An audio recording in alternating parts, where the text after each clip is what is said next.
Sir வணக்கம் sir. வணக்கம். இந்திய நாட்டின் தேசிய ஜனநாயக கூட்டணி சார்பில் போட்டியிடக்கூடிய துணை குடியரசுத் தலைவருக்கான வேட்பாளரை பாஜக தலைமை அறிவித்திருக்கிறது. தமிழ்நாட்டைச் சேர்ந்த சிபி ராதாகிருஷ்ணன் அவர்கள் அறிவிக்கப்பட்டிருக்கிறார் வேட்பாளராக. எப்படி பாக்குறீங்க? ஆம், குடியரசு துணைத் தலைவர் தேர்தல் எதற்காக இந்த தேர்தல் வந்தது என்ற பின்புலத்திலும் இந்த பிரச்சனையை பாஜகவின் கேண்டிடேட்டையும் சேர்த்து தான் நம்ம பார்க்கணும். சுதந்திர இந்திய வரலாறு இல்லாத அளவுக்கு குடியரசு துணைத் தலைவராக இருந்த ஜெகதீப் தன்கர் ராஜினாமா செய்தார். உடல்நிலை இன்னும் 2.5 ஆண்டுகள் அவருக்கு பதவி இருக்குது. 2027 தான் அவருக்கு 3 வருஷம் தான் முடிஞ்சிருக்குது. இன்னும் 2 வருஷம் கரெக்டாக இருக்குது அவருக்கு. 22 ஜூலையோடு தான் அவர் பதவி காலம், ஜூலை ஆகஸ்டோடு தான் முடியுது கரெக்டாக. அதுக்கு முன்னால் ராஜினாமா பண்ணார். உடல்நிலையை காரணம் காமிச்சாலும் ஆனால் அதுக்கு மாநிலங்கள் நாடாளுமன்ற கூட்டத்தொடர் தொடங்குற அன்னைக்கு கூட அவர் எம்பிக்களெல்லாம் அழைத்து பேசியிருக்கிறார். அதனால் உடல்நிலை காரணம் என்பது ஏற்றுக்கொள்ளத்தக்கதில்லைன்னு எல்லாருக்கும் தெரியும். மோடி அரசாங்கத்துக்கு பிடிக்காததால், மோடி அரசை மீறி அவர் பேசுவதாக அரசு மோடி கருதியதால் அவர் ராஜினாமா செய்ய பணிக்கப்பட்டார் என்பதுதான் டெல்லியிலேருந்து வரக்கூடிய தகவல். இப்போ நீங்கள் பார்த்தீங்கன்னா இந்த ராஜினாமா செய்து 1 மாதம் ஆகுது. இப்போ வரைக்கும் அவர் எங்கே இருக்காருன்னு தெரியல. கபில் சிபல் ஏற்கனவே ஒரு ட்வீட் போட்டிருந்தாரு. மகாராஷ்டிர சிவசேனாவோட சஞ்சய் ராவத் தொடர்ந்து ட்வீட் போடுறாரு, எழுதுறாரு, எங்கே ஜெகதீப் தன்கர் அவர் வீட்டு காவலில் வைக்கப்பட்டிருக்கிறார் அப்படின்னு கபில் சிபல் சஞ்சய் ராவத் சந்தேகம் தெரிவிக்கிறார். நான் கூடிய விரைவில் அவருக்கு நேரடியாக நீ ப்ரொடியூஸ் பண்ணுறதுக்கு ஹேபியஸ் கார்பஸ் பெட்டிஷன் போடுவேன்னு நேற்று கூட சஞ்சய் ராவத் சொல்லியிருக்கார். அவரையும் அந்த முன்னாள் தலைமை தேர்தல் அதிகாரி ராஜீவ்குமார், அவங்க 2 பேருமே எங்கே இருக்காங்கன்னு தெரியல அப்படின்றார் அவர். ஆகவே மிக துரதிருஷ்டவசமாக மோடி அரசாங்கத்தோட அராஜகம் எந்த எல்லைக்கு போனது, மோடியின் அராஜகம் சர்வாதிகார போக்கு எந்த எல்லைக்கு போனது என்றால், நாட்டின் 2வது உயர் பதவி வகிக்கக்கூடிய ஒரு குடிமகனை தனக்கு ஒத்து வரவில்லை என்ற காரணத்திற்காக வலியுறுத்தி நிர்பந்தித்து ராஜினாமா செய்ய வைத்து இந்த தேர்தலை திணித்திருக்கிறார் மோடி. 2வது விஷயம், இந்த கேண்டிடேட் இவர் பிஜேபியை சேர்ந்தவர்.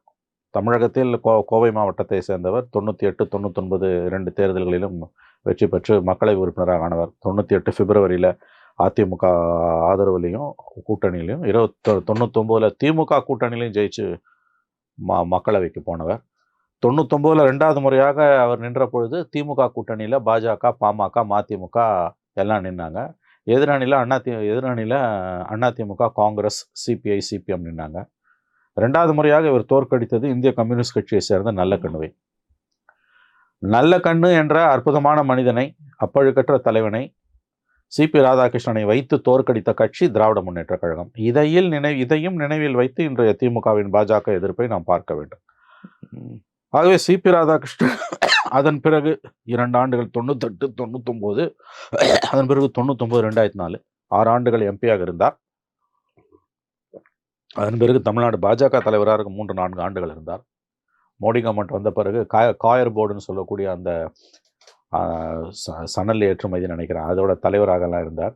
ஜார்க்கண்ட் கவர்னராக இருந்தார். அதன் பிறகு மகாராஷ்டிரா கவர்னராக மாற்றப்பட்டார். இன்றைக்கு குடியரசு துணைத் தலைவர் தேர்தலில் பாஜக என்டிஏ வேட்பாளராக நிற்கிறார். 68 வயதானவர். அவர் அடிப்படையில் RSS-காரர், பாஜகக்காரர். அதனால் அவர் தமிழர் என்று பெருமைப்படுவதில் எந்த அர்த்தமும் இல்லை. அவர் தமிழர் என்ற காரணத்துக்காக திமுகவும் மற்ற கட்சிகளும் ஆதரிக்க வேண்டும் என்ற கோரிக்கை விடுப்பது முற்றிலும் அரசியல் நேர்மையற்ற ஒரு வாதம். திமுகவும் அதன் தோழமை கட்சிகளும் ஒருபோதும் அதை ஏற்க மாட்டார்கள். நன்றாக நினைவில் வைத்துக் கொள்ளுங்கள், சுதந்திர இந்திய வரலாறில் குடியரசு துணை தேர்தலில் நிற்கக்கூடிய ஒருவர் தன்னுடைய சொந்த மாநிலத்திலிருந்து மிக மிக மிக சொற்ப எண்ணிக்கையிலான வாக்குகளை மட்டுமே பெறப்போகிறார். இன்னைக்கு தமிழ்நாட்டில் பார்த்தீங்கன்னா மக்களவை உறுப்பினர்கள் புதுச்சேரியோட சேர்த்து 40, புதுச்சேரியில் ஒரு ராஜ்யசபா சீட்டுனா 41. ஐ திங்க் அது பிஜேபி நிற்கிறாங்கன்னு நினைக்கிறேன். நீங்கள் பார்த்தீங்கன்னா அதுக்கு தவிர வெளியில் இருக்கிறது ராஜ்யசபா ஒரு 10 பேர் இருக்காங்கன்னா 10 பேருக்கு மேலே ஏடிஎம்கேவோட 4, ஜிகே வாசன் 1, 5 நாமினேட்டட் மெம்பர்ஸுக்கு ஓட்டு இருக்குது. இளையராஜா அந்த 6 ஓட்டு தவிர வேறு ஓட்டு தமிழ்நாட்டிலேருந்து அவருக்கு வரவே வராது. அதாவது சுதந்திர இந்தியா வரலாறில் 52லேருந்து குடியரசு துணைத் தலைவர் தேர்தலில் தன் சொந்த மாநிலத்தில் 10ல் 1 பங்கு வாக்கை கூட பெறாமல் வெற்றி பெறப் போகிற ஒரே குடியரசு துணைத் தலைவர் சிபி ராதாகிருஷ்ணன் தான். சொந்த மாநிலத்தில் அவருக்கு அவ்வளவுதான் மரியாதை. அதனால் இதை தமிழர் பிரச்சனை, தமிழர் என்ற தோரணையில் அவருக்கு வாக்களிக்க வேண்டும் என்பதெல்லாம் அறிவிலித்தனமான ஒரு கோரிக்கை. அவருடைய அரசியலை வைத்துத்தான் கட்சிகள் வாக்களிக்க முடியும். தெளிவாக அவரை திராவிட முன்னேற்ற கழகம் ஆதரிக்காது, அதனுடைய கூட்டணி கட்சிகளும் ஆதரிக்க மாட்டார்கள். இல்ல என்னதான் இருந்தாலும் இது தமிழ்நாட்டுக்கு ஒரு ரெப்ரசன்டேஷன். ஒரு ரெப்ரசன்டேஷன் கிடையாது, ஏற்கனவே ரெப்ரசன்டேஷன் இருக்கு. அப்படிலாம் பார்ப்பது குறுகிய பார்வை. நான் கேட்குறேன், அவ்வளோ பேசக்கூடிய உத்தமர்கள் வந்து இதே வந்து ஒரு குஜராத் மாநிலத்திலிருந்து காங்கிரஸை சேர்ந்த ஒருவரை, இன்றைக்கு காங்கிரஸ் வந்து குடியரசு துணைத் தலைவர் தேர்தலில் மெஜாரிட்டி காங்கிரஸுக்கு இருக்குதுன்னு நிற்க வைக்குதுன்னா பிஜேபி ஏற்றுக்குமா? ஏற்றுக்க மாட்டாங்க. ஏற்றுக்கணும்னு அவசியமும் கிடையாது. இந்த பிரச்சனையை தமிழர் பிரச்சனை, தமிழர் அல்லாத ஒரு பிரச்சனை என்று பார்ப்பது அயோக்கியத்தனமானது. அரசியல் ரீதியாக மட்டும்தான் இந்த பிரச்சனையை பார்க்க வேண்டும். பிஜேபி என்ற கட்சியை அதனுடைய மதவாத கோட்பாடுகளுக்காக இந்தியாவை இந்துத்துவாவாக, இந்து ராஷ்டிராவாக மாற்ற துடிக்கிற, இன்றளவும் அதில் துடித்துக் கொண்டிருக்கின்ற கட்சியை மக்கள் மன்றத்தில் எப்பாடுபட்டாவது தேர்தல் வாக்கு மூலமும் வாக்கு வங்கி மூலமும் வாக்கு பெட்டி மூலமும் அறவழி போராட்டங்களின் மூலமும் அகற்ற வேண்டும் என்பதுதான் திமுக, காங்கிரஸ், இடதுசாரிகள், விசிக போன்ற கட்சிகளின் கோட்பாடாக இருக்கக்கூடிய சூழ்நிலையில், இந்தியா கூட்டணியின் கோட்பாடாக இருக்கக்கூடிய சூழ்நிலையில் தமிழ்நாட்டை சேர்ந்த ஒருவர் என்பதற்காக அவரை ஆதரிக்க வேண்டும் என்று தமிழ்நாட்டு கட்சிகளை, குறிப்பாக திமுகவை கேட்பது என்பது அயோக்கியத்தனமானது. இதில் எந்த நியாயமும் எந்த விதமான நேர்மையும் இந்த கோரிக்கையில் இல்லை. எப்படி இருந்தாலும் அவர் ஜெயிக்க போறார். ஏன்னா அவங்களுக்கு வந்து 400 கூடுதலாக அவர்களுக்கு வந்து தேவைப்படுவதை விட கூடுதலாக அவங்களுக்கு 35 வாக்குகள் என்னமோ இருக்கின்றன. அவருடைய வெற்றி உறுதி, அதில் யாருக்கும் எந்த சந்தேகமும் இல்லை. ஆனால் போட்டியை இந்தியா கூட்டணி கண்டிப்பாக ஏற்படுத்தும். ஏன்னா ஒரு மதவாத பாஜகவுடைய வேட்பாளர் போட்டி இல்லாமல், சேலஞ்ச் இல்லாமல் வெற்றி பெற்றார் என்ற வரலாற்றில் போகக்கூடாது. அதனால போட்டி கண்டிப்பாக இருக்கும். வெற்றி தோல்வியை பற்றி கிஞ்சித்தும் கவலைப்பட மாட்டார்கள் இந்தியா கூட்டணியை சார்ந்தவர்கள். அதுதான் சரியான அணுகுமுறை என்று நான் பார்க்கிறேன். சிபி ராதாகிருஷ்ணன் குடியரசு துணைத் தலைவராவதால் தமிழ்நாட்டுக்கு எந்த நன்மையும் விளையப் போவதில்லை. அவரால் தமிழ்நாட்டுக்கு எந்த பெருமையும் கிடைக்கப் போவதும் இல்லை. ஏனெனில் அவர் அடிப்படையில் ஒரு பாஜகக்காரர். அவரை தமிழர் என்று பார்ப்பது என்னை பொறுத்தவரையில் அறிவெளித்தனமானது. இல்ல எல்லா தலைவர்களும் பாராட்டுறாங்க. வைகோ பாராட்டி இருக்காரு இன்னைக்கு. வைகோ எல்லாத்தையும் பாராட்டுவாங்க. குஜராத் இனப்படுகொலைகள் உச்சத்தில் இருக்கும்பொழுது அகமதாபாத் நகரில் நடந்து கொண்டிருக்கக்கூடிய குஜராத் இனப்படுகொலை 2002 பிப்ரவரி 2 ஆரம்பிக்குது. மார்ச், ஏப்ரல், மே மாதங்களில் குஜராத் இனப்படுகொலை உச்சத்தில் இருக்கும் பொழுது அகமதாபாத் நகரில் அன்றைய என்டிஏவோட கன்வீனராக இருந்த ஜார்ஜ் பெர்னாண்டஸ் தலைமையில் நடைபெற்ற ஊர்வலத்தில் முன்னணியில் நடந்து சென்றவர் வைகோவும் எஸ் மாணிக்கமும். மோடி சிறப்பாக செயல்படுகிறார், மைனாரிட்டிஸ்க்கு சிறுபான்மையின மக்களுக்கு எந்த பிரச்சனையும் இங்கே இல்லை என்று சொல்லி நடந்து போனவர் வைகோ. இவர்கள் எந்த அளவுக்கு அறிவு நேர்மை இல்லாதவர்கள் என்பதற்கு அவையெல்லாம் சான்றுகள். சிபி ராதாகிருஷ்ணனை தமிழ்நாட்டை சேர்ந்தவர் என்பதற்காக ஆதரிப்பது அரசியல் அயோக்கியத்தனம். பிஜேபியை எதிர்க்கிறனா சிபி ராதாகிருஷ்ணனை நீ எதிர்க்கணும். அது எப்படி தமிழ் என்ற காரணத்துக்கு நீ ஏற்றுப்போம்? அரசியல் என்ன? அதை தான் நான் பார்க்கல. இந்த இடத்துல எதிர்க்கிறது ஜீரோ எஃபெக்ட் இல்லை. அது வேறங்க. கொள்கை தாங்க முக்கியம். தோக்கிறோமா ஜெயிக்கிறோமான்றது முக்கியமே கிடையாது. தோல்வியும் வெற்றியும் காலம் சம்பந்தப்பட்டது, வரலாறு சம்பந்தப்பட்டது. நாம் போராடினோமா இல்லையா என்பதுதான் அரசியலின் தாத்பரியம். ஒருபோதும் இந்த மதவாதிகளை நாங்கள் ஏற்றுக்கொள்ள மாட்டோம்.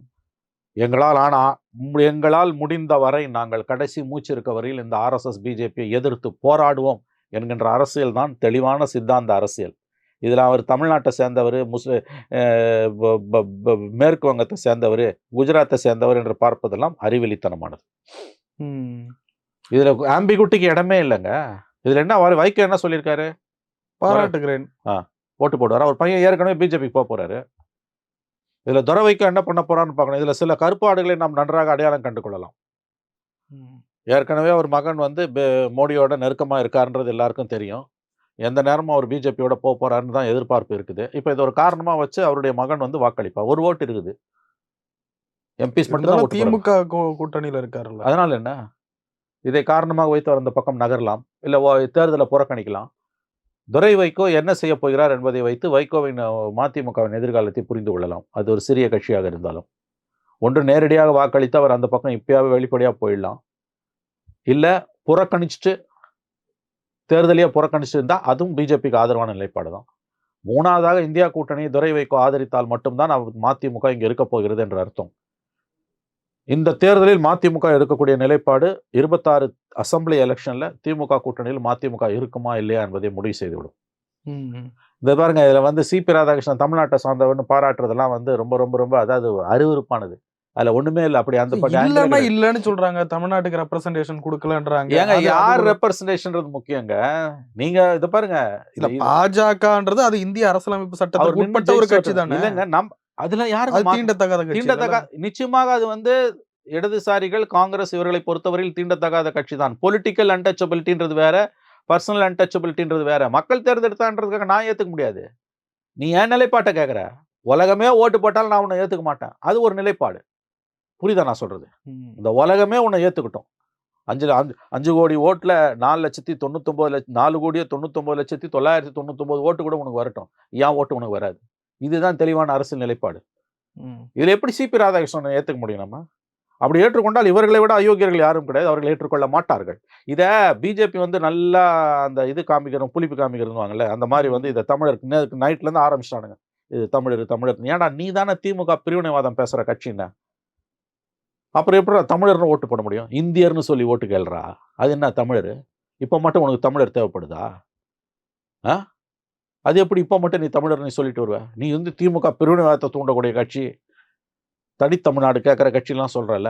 சிபி ராதாகிருஷ்ணன் ஒரு இந்தியர் அப்படின்னு சொல்லி ஓட்டுகள். அது என்ன தமிழர்? பிஜேபியில யார் நின்னாலும் திமுக எதிர்க்கும். இந்தியா கூட்டணி பிஜேபி வேட்பாளர் யாராக இருந்தாலும் எதிர்க்கும். அந்த வேட்பாளர் ஏதாவது ஒரு மாநிலத்தை சார்ந்தவராகத்தான் கண்டிப்பாக இருப்பார்.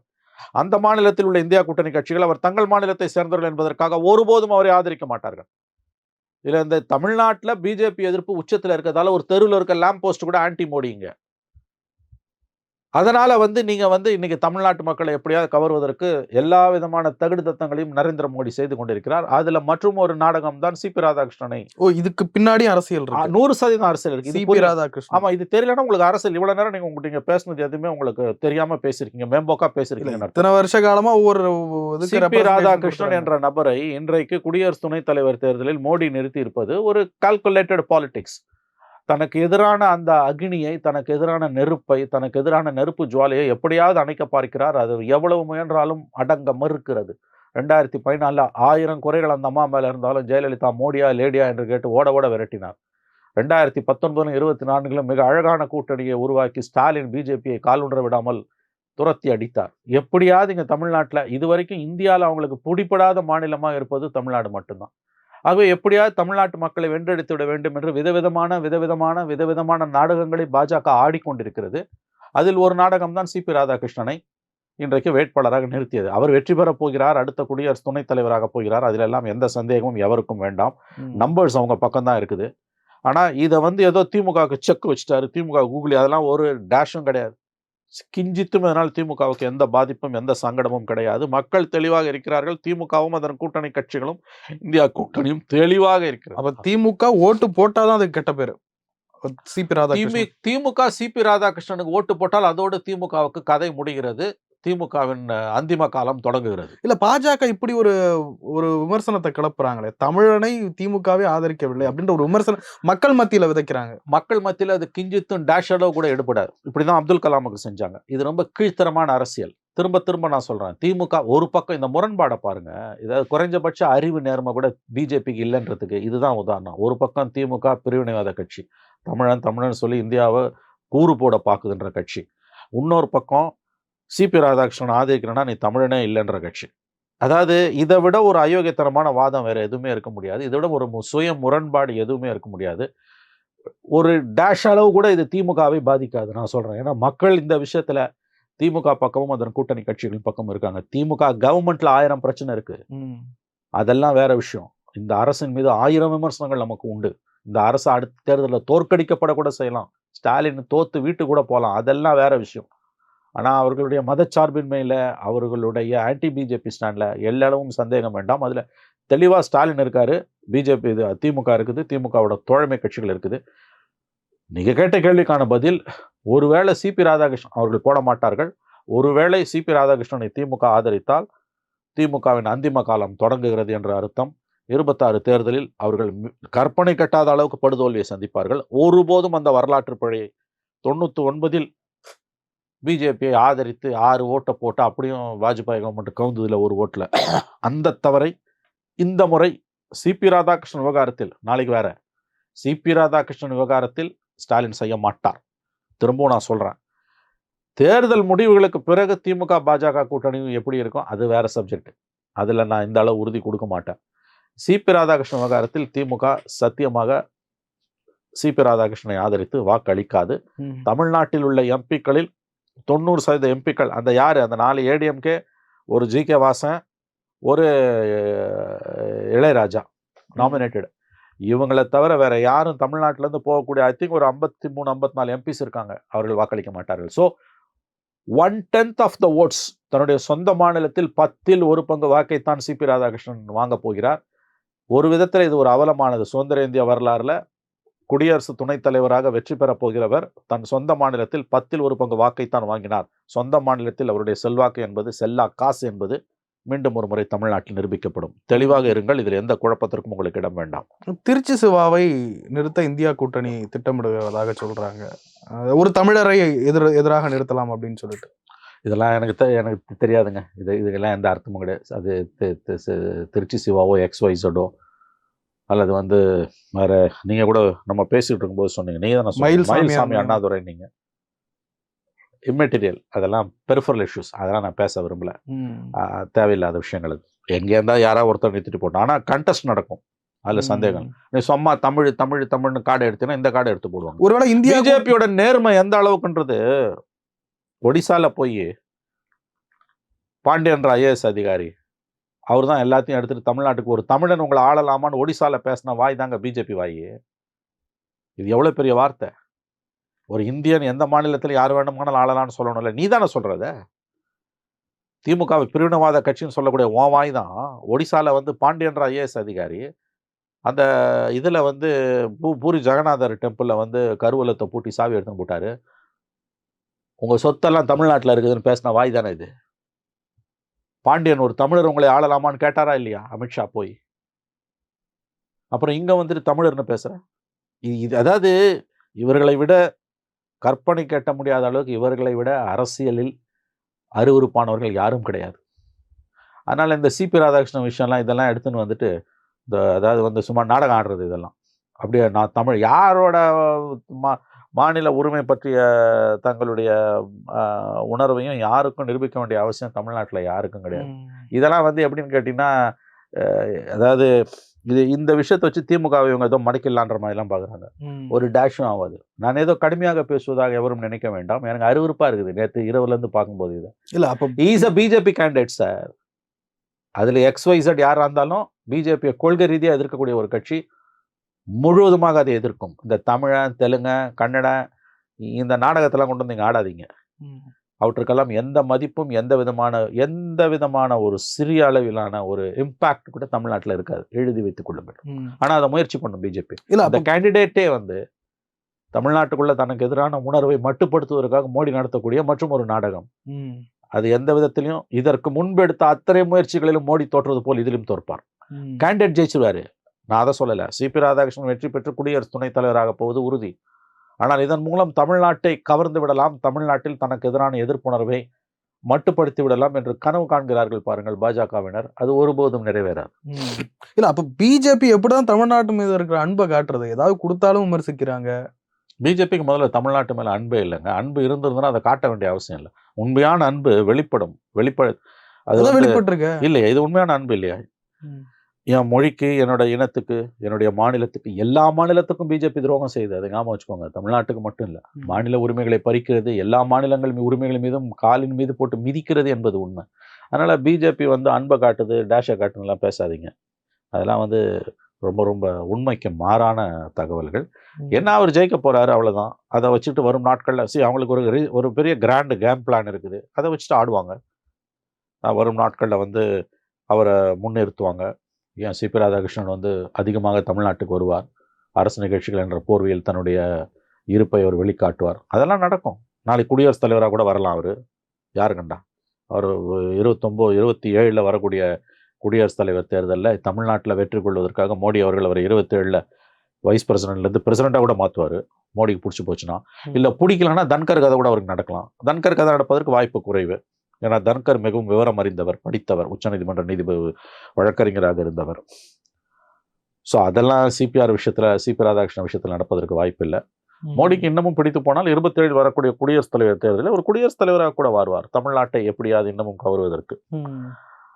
காலப்போக்கில் வந்து இந்த 2 திராவிட கட்சிகள் மேலேயும் மக்களுக்கு வரக்கூடிய அதிருப்தி, கோபம், வெறுப்பு, அதுவும் திமுக அரசாங்கத்தோட செயல்பாடுகளின் மீது மக்கள் இருக்கக்கூடிய நிர்வாகத்திலால் மக்களுக்கு வரக்கூடிய கோபம், கட்சிக்காரனோட அராஜகம், ஊழல், குடும்ப அரசியல், இது மூலமாக வரக்கூடிய ஒரு வெறுப்பு காலப்போக்கில் இந்த 2 கட்சிகள் மேலேயும் மக்களுக்கு வரக்கூடிய வெறுப்பு வந்து புதிய புதிய ஆட்களை நோக்கி இப்போ விஜய் சீமானை போக்கி நகர்ற மாதிரி ஓரளவு பிஜேபி நோக்கி நகரலாம், நான் மறுக்கல.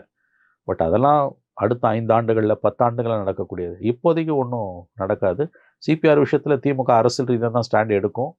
அதனால் ஒரு கிஞ்சித்தும் 1% கூட அவங்களுக்கு பாதிப்பு வராது, அவர்களுக்கும் அவர்கள் கூட்டணி கட்சிகளுக்கும். இதுல இன்னொன்னு, இந்தியா கூட்டணியும் வேட்பாளரை நிறுத்துவது என்று ஆலோசித்து வருகிறது. தமிழ்நாட்டை கடந்து ஆல் ஓவர் த இந்தியா லெவல்ல இந்தியா கூட்டணி கேண்டிடேட்டை போடணும்னு நினைக்கிறீங்களா? போடுறாங்க, போடணும். அவங்க உறுதியாக இருக்காங்க. ஏன்னா இந்த மாதிரியான ஏன்னா கண்டெஸ்ட் ராஜ்நாத் சிங் எல்லாருக்கும் கால் பண்ணி ஆதரவு இல்லை, தாங்கன்னு அது கேட்பாங்க. அது எப்பயுமே அது ப்ரொசீஜர். அவங்க வந்து நீ வந்து ஆதரவு கேட்கறது வந்து கேண்டிடேட்டை போடுறதுக்கு முன்னால கேட்கணும். போட்டுட்டு நீ கேட்குற அதெல்லாம் நாடகம். அவங்க ஆதரவு கொடுக்க மாட்டாங்க, கேண்டிடேட்டை போடுவாங்க. நிச்சயமா வந்து போட்டி இருக்குன்றது பிஜேபிக்கு நன்றாக தெரியும். ஆனால் நாங்கள் ஒருமித்த கருத்துக்கு கன்சென்சஸ்க்கு முயற்சி பண்ணோன்னு அவங்க சொல்லுவாங்க. கண்டிப்பாக கேண்டிடேட் போடுவாங்க. அது தமிழகத்தை சார்ந்தவராகவும் இருக்கலாம், வேற ஒருவராகவும் இருக்கலாம். இது வந்து ஒரு வெறும் சிம்பாலிக்கான ப்ரொட்டஸ்ட் கிடையாதுங்க, கண்டெஸ்ட் கிடையாது. இது உண்மையிலேயே ஒரு போட்டி தான். தோக்கறோம் ஜெயிக்கிறன்றது உண்மை நமக்கு முக்கியம் கிடையாது.